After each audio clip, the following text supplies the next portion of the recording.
Lions Rock Productions.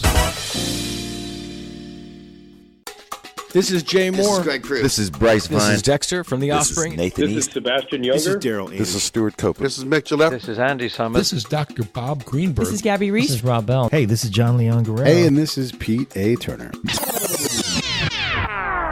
This is Andrew Och, the First Ladies Man, and you're listening to The Break It Down Show. The Break It Down Show.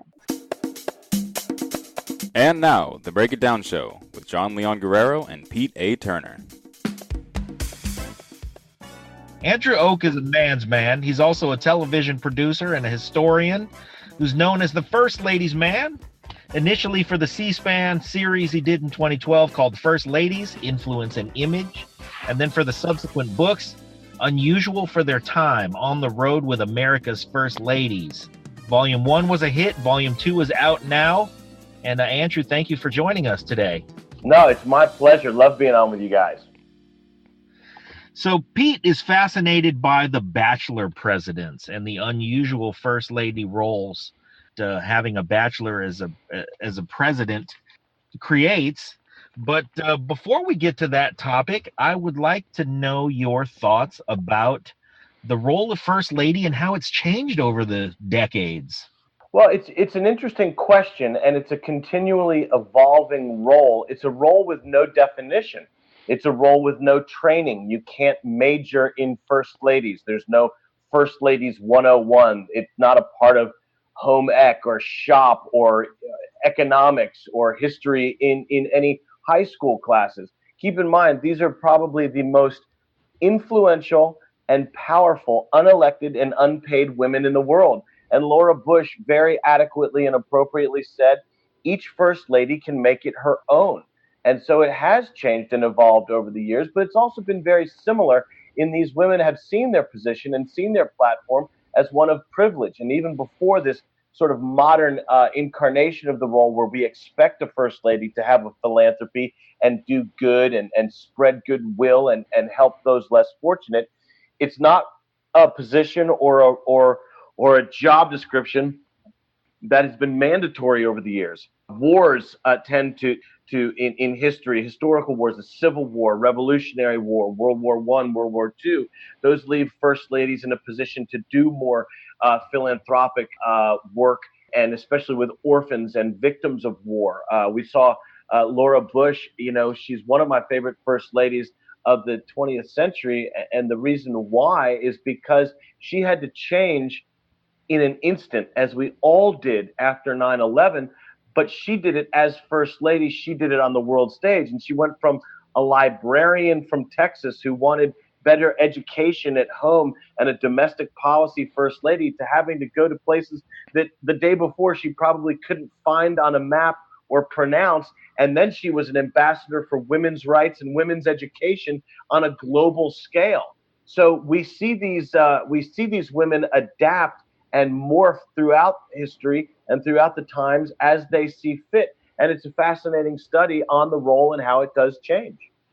Well, I think First Lady as a title is appropriate because really the First Lady is in the spotlight in a position to show really what female challenges exist in the world. I mean, all of the challenges that you have kind of lined out are really very female issues where often women are underrepresented. They're not given a title or a position where there is implicit power, and they sort of have to carve out a role on their own and get in where they fit in and figure out how to make it work. And then oftentimes the ones who are very successful are the ones who figure out how to navigate in a way that really is adventurous and unique, and that's what the first ladies embody.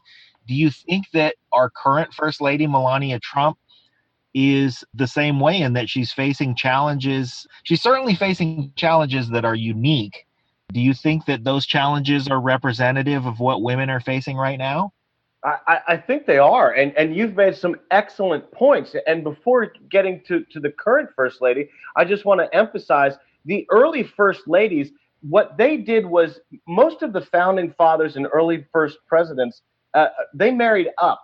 and they married very socially elevated and affluent and intelligent women, unusual for their time, like my book says. And it's not just unusual for other women, it's unusual from other men, women, children, dogs, aliens, cats. I mean, these are strikingly unusual and effective and intelligent women beyond the means and the norms of anyone of their time.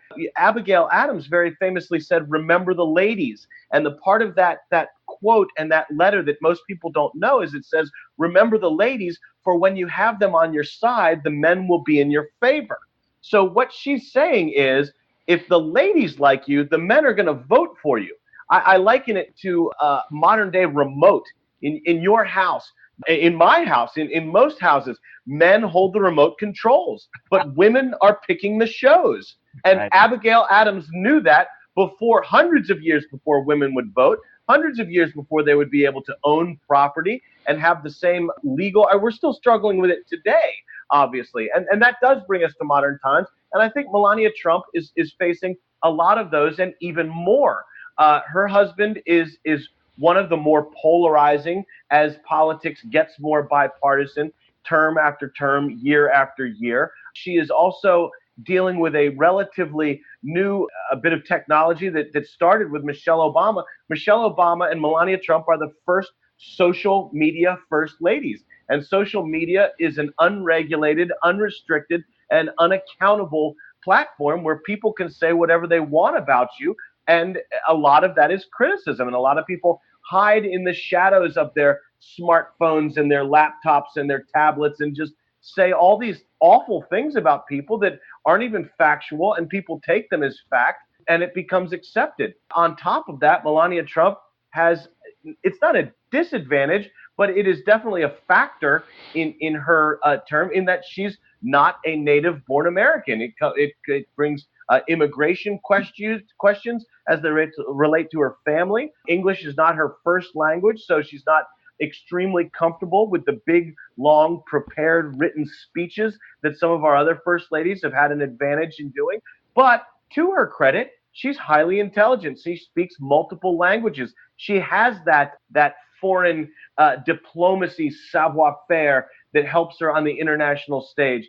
She's highly fashionable and strikes quite an image, which Jacqueline Kennedy was able to take advantage of. I think Melania Trump is also hurdling some things in that she chosen cyberbullying and bullying and the welfare of children, which is a solid philanthropy and cause for a first lady, but people call her husband a cyber bully. And then Melania Trump herself gets bullied on the internet and in the cyber world. And I think that she leads by example by not answering her critics. She almost ignores them, and takes the power away from them when she doesn't let it phase her, and she just keeps her nose to the grindstone.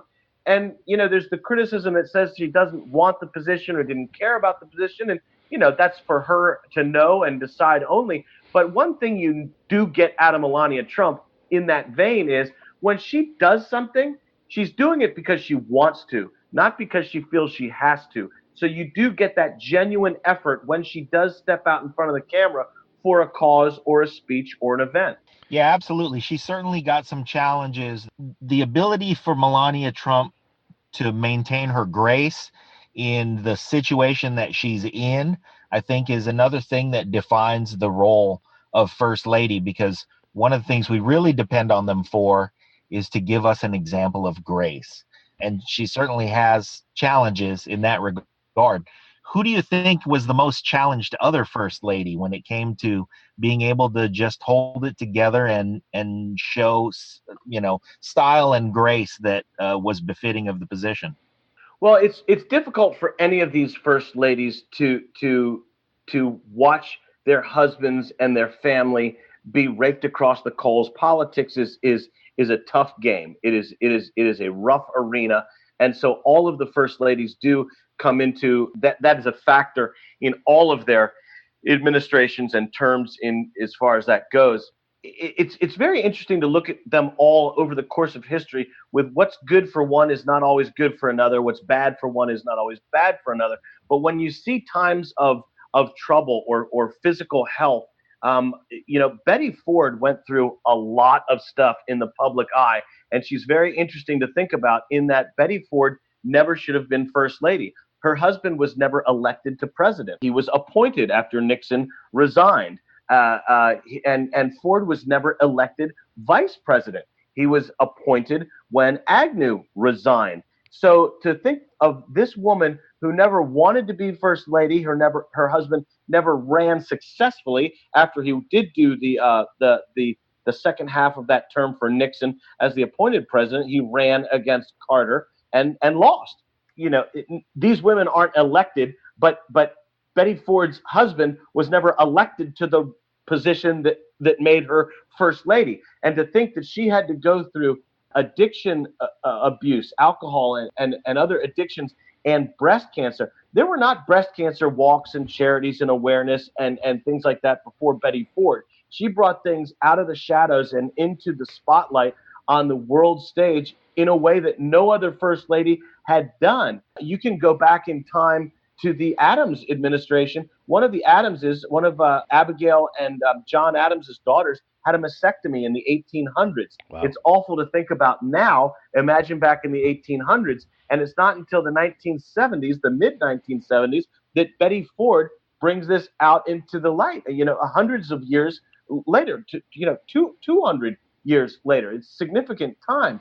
Jacqueline Kennedy went through so much trouble with her husband and the extramarital affairs and the things and the Cuban Missile Crisis and all kinds of stuff that was going on there. It's for the most part, women, these first ladies, they don't get a pass when it comes to their husband's politics and their husband's misgivings or shortcomings or scandals or things like that. But they're not treated as harshly as their husband because they're not elected and they're not paid. They don't work for us.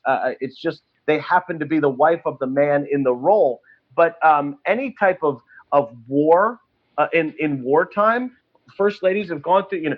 Bush with 9/11, Bush Sr. with Desert Storm. You've got Ronald Reagan with the Cold War, JFK with the Cuban Missile Crisis, FDR, Harry Truman with World War II, Woodrow Wilson with World War I, and these first ladies are right there taking the brunt. We mentioned, Nixon resigning. That was brutal on Pat Nixon, who was a very behind-the-scenes, quietly effective first lady. What she did, she's the most traveled second lady and first lady in history. Wow. Until Hillary Clinton. Another perfect example of someone who, a lot of stuff went down in the Clinton administration, stuff that wasn't stuff that you would want to deal with. And at the same time, she's a mother. I remember Chelsea Clinton during her awkward phase, similar to Amy Carter and other presidential children. These women have to be a mother to their children, and sometimes their children get caught in the crossfire. It's a very, very, very difficult role for all of these first ladies, and we have to consider they are real people. They're human beings trying to raise a family and do the best they can in this role. So, Andrew, as we look at the First Lady history, there's a couple of things that stand out, and about 20% of the time they are foreign-born. Now, granted, the First Ladies initially were born as British subjects, and sure, that obviously died out a long time ago. But given the way that we do have foreign-born people come here all the time, are we looking at maybe maintaining this presence of someone born in the former Yugoslavia who becomes First Lady? I mean, really, it seems like that number, 20%, maybe that's a little high, maybe it'll be a little less, but do you think we'll continue to see that kind of thing? Well, think about this. Martin Van Buren was the first American-born president. Right. He was the first man elected to the presidency that was born in the United States of America. Previously, they are all British colonists. Louisa Catherine Adams was the first foreign-born first lady other than the colonists, right, from before Martin Van Buren. And then it's all the way up to Melania Trump until we have a foreign-born first lady in modern times. The world does get smaller every day as our economics become more of macro level. Immigration and even the acceptance of refugees all over the world. There's definitely the United Nations. It's arguable the effectiveness of it, and I'm not here to to pontificate on world politics or global economics, but you would think that this would become more prevalent. There was talk, I remember, when Arnold Schwarzenegger was governor, the Republican Party was pretty hopped up on the potential of changing the Constitution to say that a foreign-born person could be president. Americans are mutts. We came from all other countries. I think that the first step, which is what I encourage in my book and in my research and in my speeches, is something that Jon had touched on, is that these women have been part of the formation, the success, and the continuation of one of the greatest countries and nations in the world from the very beginning. George Washington could not have done this had he married anyone other than Martha Washington. Martha Washington elevated him financially and socially. And if she had not been able to take care of this corporation that was their home, which came from her first marriage. Martha Washington was married before George Washington to Daniel Parke Custis, and he left her a massively wealthy woman, far wealthier than she was in life before this marriage. Enter George Washington, and he picks up all of this wealth and all of this prominence.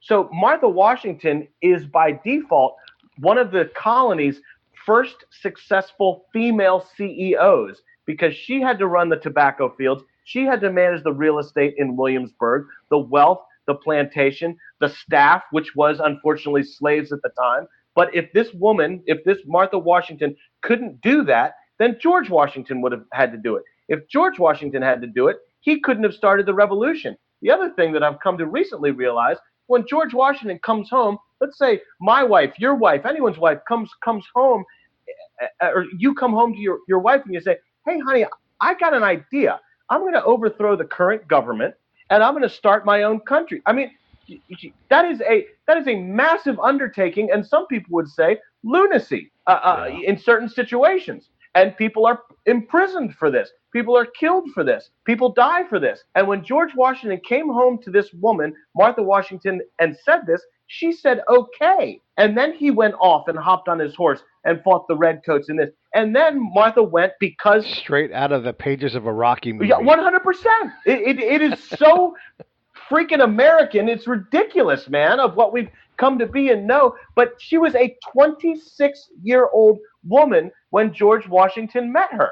I would not have been able to handle that at 26. Some would argue I wouldn't be able to handle that right now. I don't know many people that could. These are massively influential and remarkable women that have stood by these men. Taking politics aside, if you think about what the job is of president, and then to sign up as a woman to be this counterpart, and they've all been advisors and sounding boards, it's just remarkable. So as we look at all the different first ladies, about 20% of the time, they seem to be not spouses. Maybe some of them become spouses during the presidency. I know that happened at least once, but there's a lot of sisters, there's a lot of daughters, that kind of thing. Very much so. Yeah, so obviously we're going to see that happen again. I mean, clearly in the 1800s, people died a lot more, right. And so not only did the presidents die a lot more often, but also the spouses. But what are your thoughts on the interesting non-traditional first ladies? There's just so many of them. I'll kind of leave it up to you to pull out the notes. But what are we missing with these non-traditional first ladies because we know about the big names, but what about some of these others? And by the way, audience, some of these ladies were 20 and 21 years old at the time when they took on the role of being first lady. So it's a pretty big weight to have your uncle, your dad, your brother come and say, I need you to do this job. Excellent point, Pete. I think what people don't realize in modern times is that from administration number 3, Thomas Jefferson did not have a wife. Martha Jefferson, his wife, died 20 years before he got into the White House. So automatically, with the third president of the United States, we have a non-traditional first lady. We have his daughter taking those hostessing duties. And when she was not up to it or was not in town, Dolly Madison stood in as the wife of the Secretary of State. James Madison was Jefferson's Secretary of State, and Dolly Madison loved to entertain, so she would do that before she would eventually become First Lady herself. the last time we saw this happen in an official capacity was in the Wilson administration in the early 1900s. 1913, I believe, is when Ellen Wilson, Wilson's first wife, died, and his oldest daughter, Margaret Wilson, stood in as First Lady. And then Wilson remarried soon after to Edith Wilson, who we know who's more well known than his first wife, Ellen. But so in our lifetimes, in what most of us, I'd say 95% of America and the world has seen, a first lady is always traditionally a wife, as the title would have you believe, and what we've seen the majority to be, and that makes sense. But one of the most effective first ladies, and a first lady who is often not remembered, but her modern day mark and accomplishments still affect hundreds of thousands of people, if not millions, every day, is Harriet Lane. And Harriet Lane is the niece of the only bachelor president never to marry, the only president never to marry. James Buchanan, the 15th president of the United States, never married. He was born, as was his niece Harriet Lane, in Mercersburg, Pennsylvania, and you can go to their homes and their libraries in Lancaster and Mercersburg and learn a lot about them.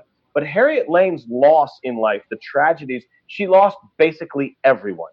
She lost her parents, her brothers, her sisters, her own children very young. Her husband died before her uncle died, and her uncle was her world. Her uncle was the only person in her life, really, that didn't die prematurely or didn't leave her stranded by death. It's represented in all of the mourning and the death jewelry that's in her jewelry box in Wheatland at Lancaster. And some of the things that she did with the privilege that her uncle provided her in life was she started the foundation and the collections and the inspiration for what became the National Gallery of Art. So when you go to the National Gallery of Art in the Smithsonian collection in Washington, D.C., you have Harriet Lane to thank for starting that. And someone has to be the first. And that's a massive impact on our culture, on our society, on the development of our arts and theater here in the new world, in the country that we're just starting off, kind of trying to get our foothold in the United States and develop our culture of our own while recognizing that we're a melting pot and coming from around the world and culture and art from other places. And we have Harriet Lane to thank for that. Maybe even more significantly is that because of the death of her two children when she was living in Baltimore, Maryland, she started what is now the Children's Ward at Johns Hopkins Medical facility, which is world renowned for the research and the work that they do there with children. So not only are these women not wives, but the ones that we don't remember should be credited with some massive accomplishments that still affect our modern world. Yeah, I was struck by the impact that must have hit Edith Wilson. I mean, President Wilson has three first ladies.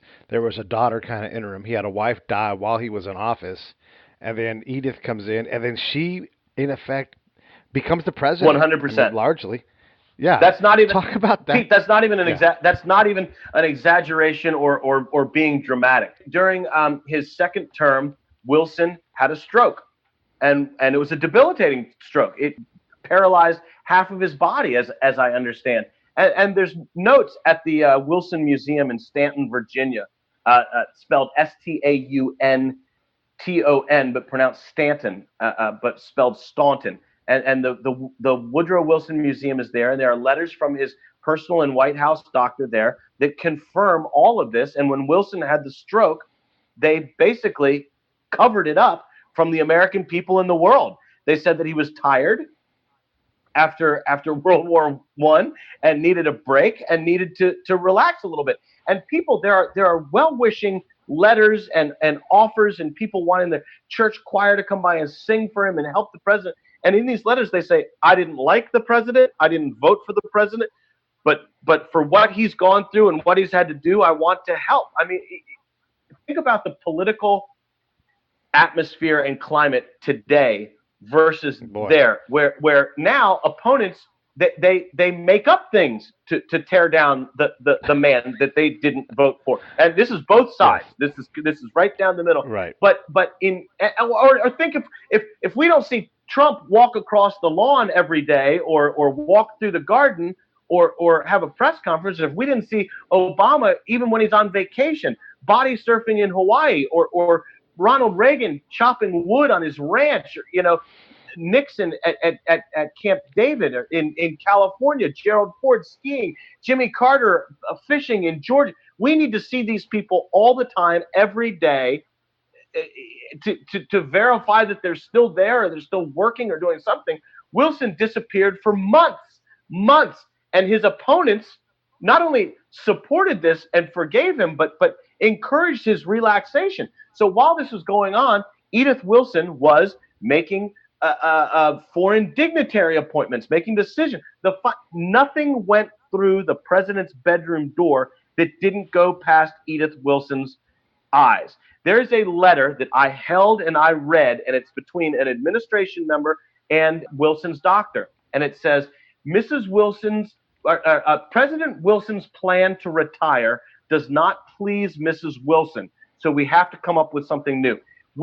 President Wilson was going to go to the joint session of Congress and retire, but his wife said no. So he changed the plan and he stuck it out. She says that he made all the decisions, and she just held the papers for him to read, and he told her what to sign and what not to sign. Of course she's going to say that. That's her. That's his wife. That's her role at the time. And I mean, we haven't had a first female elected president yet. Imagine in the 19 teens how that would have gone over. I mean, women couldn't even vote yet. I don't think. They had just gotten by that. Okay, so there's something with the Harding administration. Florence Harding is the first lady to be able to vote in a presidential election, but maybe it wasn't her husband's president. The dates. You know what? Yeah, it wasn't there right during her first lady time, but it was by the time she left. Okay, so, there we go. It was. I knew it was something like that. And Mamie Eisenhower. I know this. Mamie Eisenhower was the first lady in the election where the women voters outnumbered the men voters for the first time in history, the electorate. And that campaign was geared very specifically towards that demographic and towards women in the way they put Mamie out there and the way that she campaigned. And even the campaign tchotchkes, they gave out like, I like Ike women's combs and women's hats and dresses and gloves and silk stockings and things like that said, I like Ike down the side of it. Women's role in this whole process from the very beginning, as I said, going back to George Washington. I'm old enough to remember Ronald Reagan said, I don't make a single decision without running it by Nancy. And he got a lot of grief for that. This episode of the Break It Down Show is brought to you by Lions Rock Productions. That's us. We publish, evaluate, and develop podcasts just like this one, consult others to build their own, and create associated content and content marketing strategies. So if you're launching or expanding your social media presence, your business or your personal brand, or if you just want to take your media presence to the next level, reach out to us on Twitter at Pete A. Turner or at JohnLG69 at the Break It Down Show. There's 1,000 ways to get a hold of us. Now enjoy the show. I don't make a single decision without running it by Nancy. And he got a lot of grief for that. Well, we go back and look at letters from the Revolutionary War, and General George Washington says, I need my wife at my side. I don't think clearly without her. And she traveled at great personal risk through hardships of weather and disease and famine at times to get to nearly every winter encampment, basically to be his wife and his advisor. So we really shouldn't be surprised at these roles. I know we've kind of gotten off the track of first ladies that aren't wives, but it brings it to modern times when people get upset that some of Trump's family members, or that Melania Trump wasn't going to, that Ivanka Trump had a role in her father's administration of this. Well, she's got businesses, she's got successes, she has contributions of her own to bring. Again, I keep out of politics of it, but just looking at the facts, a president bringing his daughter in, or a president bringing a non-wife in to contribute as he sees fit, is completely unprecedented and has been going on since the beginning of our country. You can say it's absolutely a norm. Is it common? Meh. But yeah, it's happened a lot. What about someone like Benjamin Harrison when his wife passes during his presidency? How do these guys, and it's happened more than once, but how does someone like Benjamin Harrison handle that? Is it just a product of the time and you're like, yep, she caught the fever and she's gone and where's my daughter? It is, the like we said, each first lady treats the role differently and makes it her own. And how much involved they are, is debatable and left up to the individual. So Caroline Harrison, in her time when she was alive, was a very significant and very productive first lady. She did a massive interior decoration upgrade to the tune of I think it was somewhere around $20,000, which back then is well, right now I'd like to have $20,000 in cash in my pocket. And so back then, at the beginning of the turn of the century in the late 1800s, that's a massive amount of money. She entertained celebrations and foreign dignitaries and did so with grandeur and proficiency. So when she dies, that leaves a big hole in her husband's administration. Again, when this has happened because of health, I can think of Eliza Johnson. I can think of Margaret Taylor, even Elizabeth Monroe at certain times. Ida McKinley didn't have any daughters to step in. Andrew Jackson didn't have a wife. Those types of things when they've happened. So the Harrison daughters were able to step in and take over those roles where they wouldn't necessarily take on the massive philanthropies of other first ladies or women that didn't have families and other obligations, but they did step in rather seamlessly, and the presidents do have large families for which to call on. I think the difference here is that back then in the 1800s and even into the early 1900s, as you say, it was expected. More people were dying. I mean, the Civil War alone killed so many people, but beyond that, people were dying of dehydration, and there was no penicillin, no antibiotics. Everyone died. You basically expected this. But going back to something that we touched on a little earlier is the legacy of these women and the success of these women is like anyone else, just on a larger scale. It's how they deal with this adversity, how they deal with these life tragedies. We all have them. We've all lost people. We've all sadly lost parents, lost siblings, lost best friends. The whole thing, it happens. Spouses, the works. But these people do it publicly on that world stage, and some do very well with it, like a Martha Washington, like Grace Coolidge, like Woodrow Wilson, and some not as well, like a Jane Pierce or Margaret Taylor, who was a non-existent first lady because of health issues.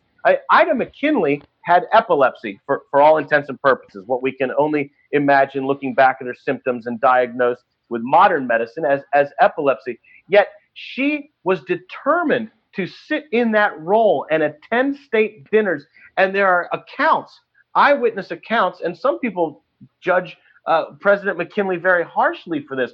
If she was sitting, she also, it should point out that this changed the seating charts, the physical seating charts for state dinners, because typically you would have a president at one end and a first lady at the other end of these huge long tables, and they would entertain as you would expect or think maybe in your own house.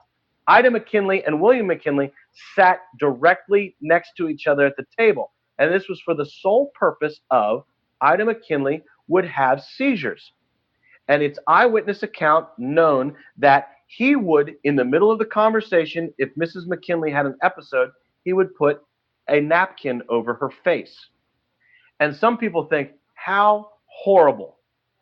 This man is covering his wife. He's embarrassed by her. This, I say, looking at the McKinleys' lives together, their love story, their romance, the history, in what he was doing was he was giving his wife some privacy and some dignity while including her. She would sit outside his office when he was governor and walk in. She always held a fan or flowers because she was nervous if she touched someone and had one of these seizures that her, she wouldn't be able to function physically. So she would hold something so she wouldn't have to engage physically with someone else. But the guest, the meeting, whoever the meeting was with, would come in, look at her in the chair, bow, courtesy. Hello, Mrs. McKinley, how are you? Oh, wonderful to see you today. McKinley would then let the guest go into his office. He would go to close the door, and he would hold the door open with his foot so his wife could hear the entire meeting. She would sit out there the entire meeting. The guest wouldn't think anything of it because he thinks, well, the door's basically closed and his wife's just sitting there, whatever. Then he would leave the meeting. The guest would say, Mrs. McKinley, wonderful to see you. Have a nice day. Off they go. And then he would pull her into the office and say, okay, Ida, what did you think? What happened? She was such an integral part of his personal and professional life and his political prowess that it changed the seating chart of state dinners. And he would give her that moment to pull herself together under the napkin and then pull it down and act as if nothing happened. How progressive is that? I think it's highly progressive. Yeah, I'd love it. Ida McKinley, when she was Ida Saxon, when she was the daughter of a banker in Canton, Ohio, talk about progressive. Ida's father said in the 1800s, the mid 1800s, he said, I don't want my daughter to be beholden to a man for any reason. And he gave her a job in his bank, so she would know finances, have a job of her own, and be able to live in the 1800s without the support of a man. That's unthinkable for the times. That's unusual for her time. I want to go back because these things. Wait, I have to say something. Oh, there's John. Hey, John. I have to say thank you, Ida McKinley, because I'm from Guam, and I have absolutely every confidence that she had something to do with me being an American, and I'll let our listeners look up the history on that. John, that's a great point, and that could even lead into another conversation about Helen Taft and the Filipinos and how Taft got into office when all he wanted to be was a judge. Yeah. I mean, the influence that these women have that has impacted the modern world, as I've said numerous times, is beyond remarkable. How great of a woman is she? I mean, he was a Supreme Court judge, president, and a House of Representatives member. He did all of the branches. Well, yeah. Okay, go ahead. No, I'm getting sidetracked. I do want to ask you, though, but these are also mothers, right? So you have Mrs. Coolidge. Her son dies while he's in office. Mary Lincoln, her son dies while in office. And they have these jobs for the nation, but then, there's Willie, gone. And how did they deal with this stuff? That's a great question, Pete. And this goes back to, it's how these women deal with these tragedies that everyone has in life that secures or promotes or determines their legacy. Mary Lincoln is such an unusual case. Mary Lincoln is Jacqueline Kennedy a century earlier. Wow. In that they both got the roles they were born to play. Mary Lincoln said openly, she was courted by every hotshot high roller in Lexington, Kentucky, and every prominent. Her father was big in the Republican Party, and they had some big doings at the Todd House in Lexington, Kentucky. High profile guests and conversations that Mary was privileged enough to sit on all of it. Mary was her father's favorite. Mary was her father's closest little confidant, and she was given things that men of those days were not given. So this whole, that people write about Mary's tragic childhood, and she was tormented by an evil stepmother. That's a Walt Disney story. You know what she was? She was a teenager writing in her journal who didn't like her mom, just like every other teenager that's ever been born in the world. Mary Todd at the time, rode a pony to school where she was taught French and piano and mathematics at a private school and finishing school that most men only dreamed of this kind of education. And she made hoop skirts with her cousins down by the stream that ran in the back, and they put on plays, and she had a wonderful childhood. And she had two grandmothers that were widows that were massively successful and ran plantations and corporations of the day of their own. So did she have trouble? Yeah, everybody had trouble. Everyone was dying. And Walt Disney made a fortune off of evil stepmothers. So I'm not buying the whole Mary Todd had an awful childhood. Now, Did she have a troubled adulthood? Yes. Did she have mental difficulties? Yes. Did she self-medicate? Yes. And I can only imagine what it is like to lose a spouse, let alone in the way that she did. So I'm not being callous or saying that she didn't have reason to grieve or any of this. But it's like Jacqueline Kennedy. They got the role that they sought. She said, Abe Lincoln might not be the best looking guy in town, but he's the one that's going to be president. So she hitched her wagon to him, and she made him a better man, a better lawyer, a better candidate, and took him all the way to the White House. Then things didn't go as she wanted or planned, and she didn't handle it as well as, say, Grace Coolidge did when her child died. And of course, Mary Lincoln had much more death than Grace Coolidge did, but no less tragic to lose a child for Grace Coolidge.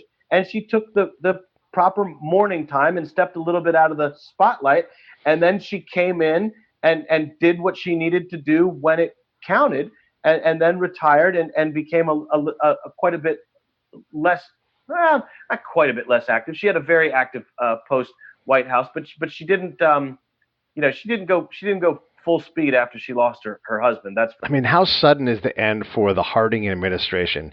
You know, the old man has a heart attack in San Francisco and dies, and then maybe like a year and a half later, the first lady is gone.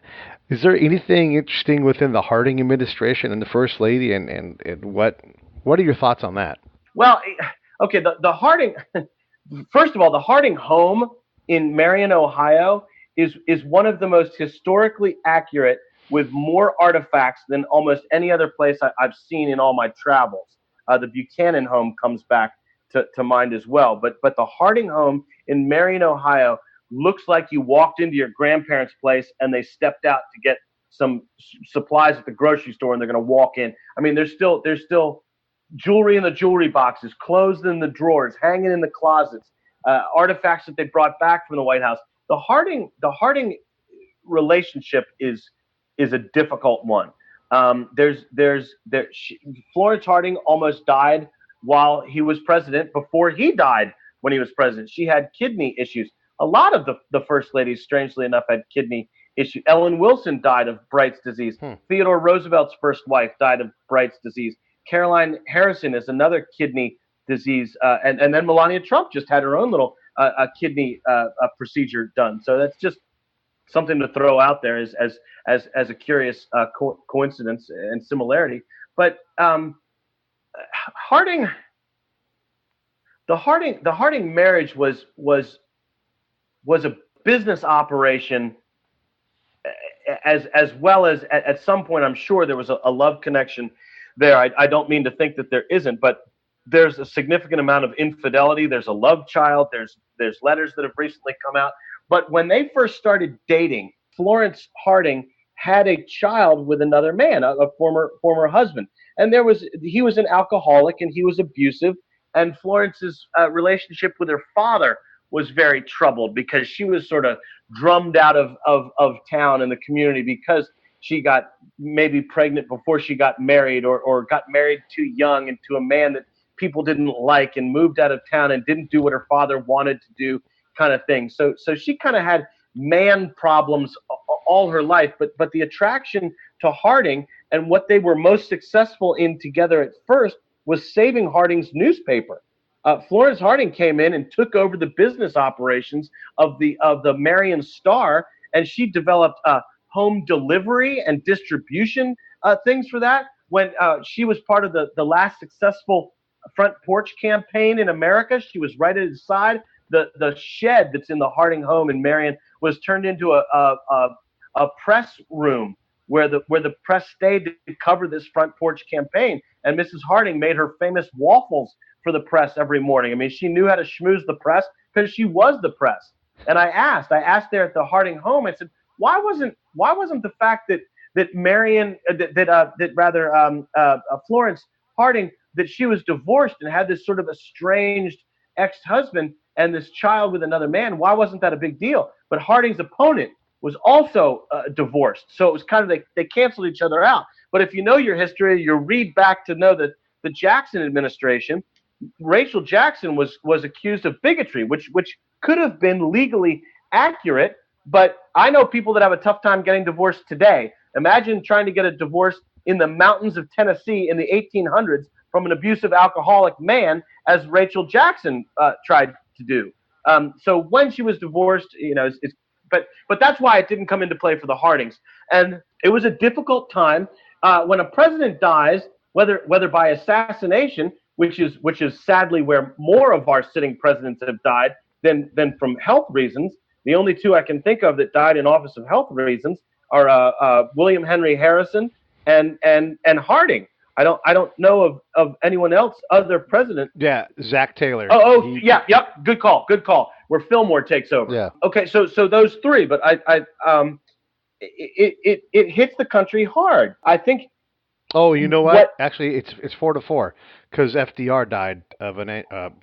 Oh, look at you go! Uh-huh. Nice work, Pete. God, yes, you're right. Well, I'm the first lady's man, not the president's man. So you'll forgive me if I don't have all. But okay, so we're even up 4-4. So, but it's an even call, and I will go out on a limb and say it is largely the part of that surviving woman and the incoming woman.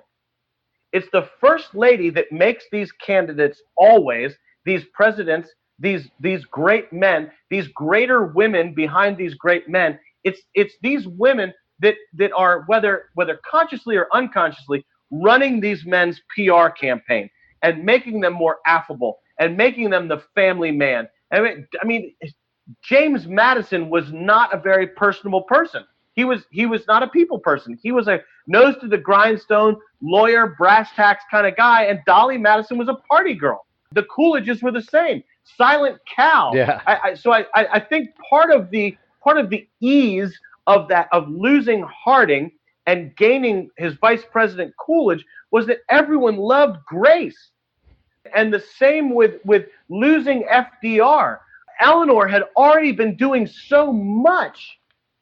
But that was kind of opposite with the Trumans, because Bess Truman was the quiet, silent type that stood in the background and supported her husband, and everyone loved Harry because Harry was a man's man. Harry wasn't a politician. He was a military man, a businessman, just a guy that people liked. Same with Andrew Johnson. That's how Andrew Johnson got into politics, because he was a tailor. He couldn't even read or write. His wife, Eliza Johnson, taught him how to read and write in his Greenville tailor shop in Tennessee, and people just liked his tailor shop. Was like the corner hangout. It's where everyone hung out, and he was just a great orator and conversationalist, and people were finally like, hey man, you should run for office. You got some great ideas. You're a good thinker. Next thing you know, he's in the White House as vice president during the Civil War, and then takes over for Lincoln afterwards, another replacement or promotion of a vice president. But I think it's a lot how the country deals with it is whatever that strong, shining voice that comes through. And many times it's that first lady who, either with the outgoing president or the president that we've lost because of health or assassination, it's that first lady that greases the skids and makes everyone comfortable.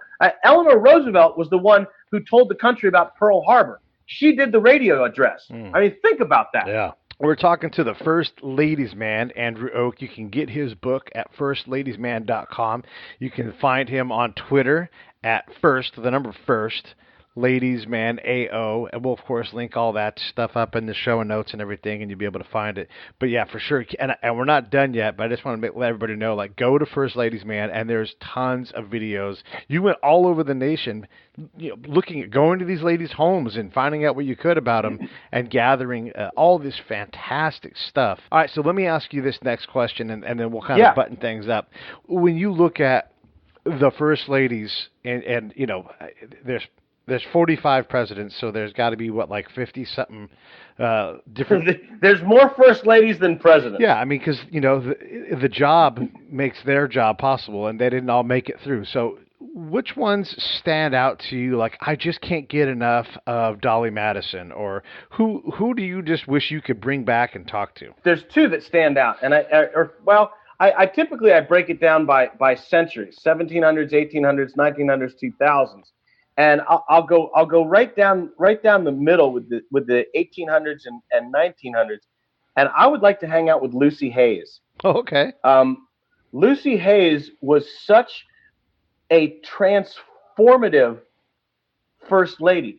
There's transitional first ladies and transformative first ladies. And Lucy Hayes was Eleanor Roosevelt before Eleanor Roosevelt. And someone's always got to be the first. You know, I mean, Michelle Obama is always going to be the first African American first lady. Elizabeth Monroe will always have the first China pattern. Hillary Clinton will always be the first woman, let alone first lady to be senator, U.S. senator, first lady to be a secretary of state, first woman to be a viable presidential candidate for a major party. You cannot take away first lady first. And Lucy Hayes, she would go and visit VA hospitals, mental facilities, and orphanages for her husband when her husband was governor of Ohio, and report back. And women weren't doing this. You know, women that were wives of prominent men, prominent businessmen, politicians, they hosted parties, which I don't say that lightly because that's politicking. I go back. Being a wife and a mother, especially a mother, is one of the most important jobs that exists in life, in the world. But when you are a wife and mother in the 1700s and 1800s, you are also managing the accounts, managing the farms, keeping the staff in check with and again, unfortunately, in early times with the slaves, but later on paid laborers or staff that was caring for the animals that made food and clothes and crops for your family's existence. These are female CEOs, not only mothers. So when I say hostessing a party, I'm not talking about like a little kid's tea party. I'm talking about how the nation rebuilt the White House after the War of 1812, when Dolly Madison had to figure out how to hostess parties and politics and put the right people together at a dinner party in the Octagon House, which is parallel to the White House, as the White House lay in smoldering, burning embers. Yeah. So none of this is like I say, like a kid's tea party.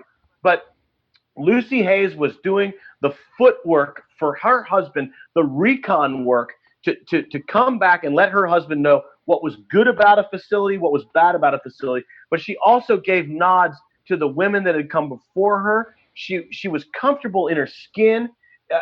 People in Washington, D.C. said that her hair needed to be updated, that her clothes needed to be updated. She didn't care about that kind of stuff. She cared about people. She cared about the causes that she supported, and she was just a genuinely wonderful woman who was comfortable in her own skin. And she came in to Washington the same way she left, physically, mentally, philosophically. And if you can do that in Washington, D.C., then you've captured lightning in a bottle, my friend. I don't know anyone that's done that as effectively as Lucy Hayes. In the 1900s, I'm going to say Lou Hoover, because Lou Hoover is probably our most accomplished and most unusually, remarkably talented and intelligent first lady of all time. She spoke 7 different languages, most of which she taught herself. Without an architecture degree, she designed 2 of the houses that the Hoovers would live in. One, still standing in Stanford, California, is where the president of Stanford lives. And I'm telling you, man, I'd live in the shed there. It's so nice. It's beautiful. And the mixture of architectural designs and influence, the way she went around the world multiple times before she made it into the White House. She and President Hoover, the first presidential couple not to take a salary because they didn't need it. They did more philanthropy that went unrecognized and undocumented with their own personal funds, with no expectation or hope or desire to be paid back, including getting women and children and families of dignitaries and diplomats out of Europe before World War I broke out, when the government couldn't get them out fast enough. They didn't care about money. They paid for safe houses and safe passage for U.S. citizens out of Europe to keep them out of harm's way. Remarkable woman. Yeah, Lou Hoover is one of my favorite. The Hoovers in general. Just what a... The Hoovers in general, Pete, I'm not telling... They're such a victim of the wrong place at the wrong time. Yeah. No man, woman, child, or alien could cause singularly or correct the greatest economic depression that our country and the parts of the world have ever known. And Hoover got blamed for it. But if you look at Hoover, Lou, and President Hoover's resume and pedigree before the White House, they are probably on paper and in life experience the two most experienced and capable human beings to ever live in the White House. One of the things when we talk about, presidents, and we get so histrionic and short-sighted with, look, President Obama's resume is probably the weakest one in modern times. President Trump has an executive's resume, but we always want to downplay the guy we don't like and play up the person that we do. And what we realize is that being the president is such a hard job. You can't reliably predict success based upon a resume. You just can't do it. One, you might get shot. That happens. True. A decent percentage of the time. Hoover was brilliant. Wilson was brilliant. Those guys are seen differently in terms of how they were successful. And Wilson's kind of, he's kind of a near great, but also a failed president in many ways because of. There's a lot of people. As many people historically don't like Wilson as like Wilson. And you can't be he's smarter than that guy. A very polarizing past president. Right. You're right. You cannot be smarter than Wilson. You just can't. Roosevelt, Ted, brilliant guy, photographic memory, an author of dozens of books, and you could say, his presidency was interesting. Yeah. It does. You wouldn't say it was great. Yeah, he's on Mount Rushmore, but you wouldn't go, no, that's the great president. Whereas Lincoln, why would you pick that guy? He shouldn't have been president. So we just don't know. And then you have these great ladies next to him that are there. And I love what you point out about how these guys often married up. I mean, George Washington became the richest guy in the world, basically. I mean, apart from the kings and stuff, but he couldn't be more wealthy than that guy. And to have Abigail Adams and all these other women that ran the household so that, John Quincy and John Adams could travel the world impacting things, knowing that, mom had it locked down back in Massachusetts. 100%. It's an incredible thing. And not only did they have it locked down, again, I want to stress that being a mom and being a housewife is a massively significant and important, one of our most significant and important roles. But not only are they just raising these children, they're great thinkers and they are contributing to these men's careers. I mean, John Adams would write home to Abigail Adams for political and career advice while the country was forming.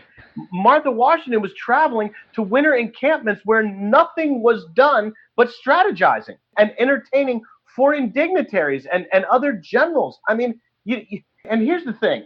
Again, no training but life can prepare you for first ladies. Yeah. There's no first ladies 101. You can't major in first ladies in school. And for the first half of our country's history, most of these women weren't even formally educated. The fact that they were thinking what they were thinking, saying what they were saying, and contributing to what would be America, and think about the modern world without America. Mm-hmm. World War I, World War II, Apple computers, Harley Davidson, McDonald's. I mean, there's so much in the modern world that affects globally everyone, that if America isn't here, and to think that much of that hinged or rested on the shoulders of a 26-year-old widow that had just inherited 8,000 acres of productive tobacco land. It's really, really remarkable when you break it down like that. Yeah, it really is. Hey, listen, we've had you for about an hour, and it doesn't even seem like it. I love this stuff, and we could do this again, so please come back. And anytime, Pete, anytime. And I don't know if the audience loves it or not, but I do, and I trust that what the audience likes is what I like. So I find this stuff fascinating. I love learning about the presidents and really appreciating how hard their jobs are. And then, like you said, there's no job description, there's no training. It's just your job, and sometimes the job shows up that day. Like Lady Bird Johnson just became the first lady. And Eleanor gets to tell Truman, "Oh no, we're sorry for you." 100%. That's a great quote. And here's the chapter in Volume 2, the Lady Bird chapter, is so bone chilling. I'm thinking about it now, getting goosebumps, where the staff at the LBJ Ranch was getting ready for a barbecue hosted by the Vice President Johnson for President JFK the next day, and they're watching a small black and white TV on top of the refrigerator that's still there in the kitchen. Yeah. And they found out, when the world found out, that they were now working for the president, not the vice president. The access I had because of C-SPAN's series, C-SPAN's good name, C-SPAN's reputation, I was a cog in the wheel of this massive series. I was a big cog. I was the cog that traveled by myself across the country with 7 bags of gear to every library, church, birthplace, cemetery, school, train station, sister's house, to get all these boots on the ground stories. And I did that part by myself. So that's what these books are about, my experience, my travel. But the access that this wonderful series and my wonderful coworkers on this, that I was so grateful and fortunate to be a part of this series, that afforded me this. No one's done what I've done. Yeah, no, it's and I don't brag about that because it wasn't my idea. It's an incredible C-SPAN body had of work. Faith in me. Yeah. To do this, to bring it back. It's fantastic. I'm still struck by that thing about Lady Bird, and they're out there at the ranch, black and white TV, and like they're about to throw a party, and think about who the president and first lady were that are coming to their place where they work. Yeah, you could probably still pick the jaws up off the floor from that day. I mean, dude, they're trying to figure out if the coleslaw is going to taste right and the chicken's going to be warm by the time they get there. Yeah. And then they realize JFK's been shot.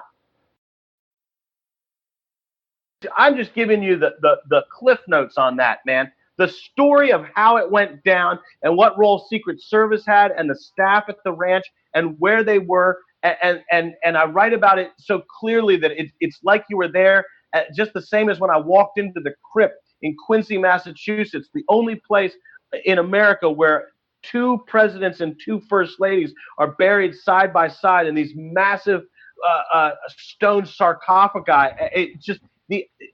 Going into the private homes, and all of this stuff is written in detail. Every first lady and hostess has a chapter. It's basically a travel log. It's where I went, where I stayed, how television is produced, travel problems, where to eat when you're in the town. It's just a really, really fun series of books, and you come out of it with this overarching understanding and knowing these people as the human beings that they are. Well, that's perfect. Let's leave it right there. And I want to let everybody know. Right on, man. I want to let everybody know Andrew Och. You can go to firstladiesman.com. You can buy his book there. He's a Tactical 16 author. We love these guys. And we thank you very much for coming on. You got it, man. Pete, anytime. It's been an absolute pleasure. John, thank you so much. Seriously, guys, I'll come back any and every time. We've barely scratched the surface. I appreciate the plug. Tactical 16 are some of the best people out there. I love working with them and getting these messages and getting these great authors out and helping these troops tell their stories and all the good work that they do. I love supporting the military and veterans. Thank you for your service and everything you're doing with this show and the information you're getting out and the time you put into it, because it's not easy, man. It's an unsung role, and I greatly appreciate it. You definitely get the amount of work it takes to do this stuff. You definitely get it. 100%.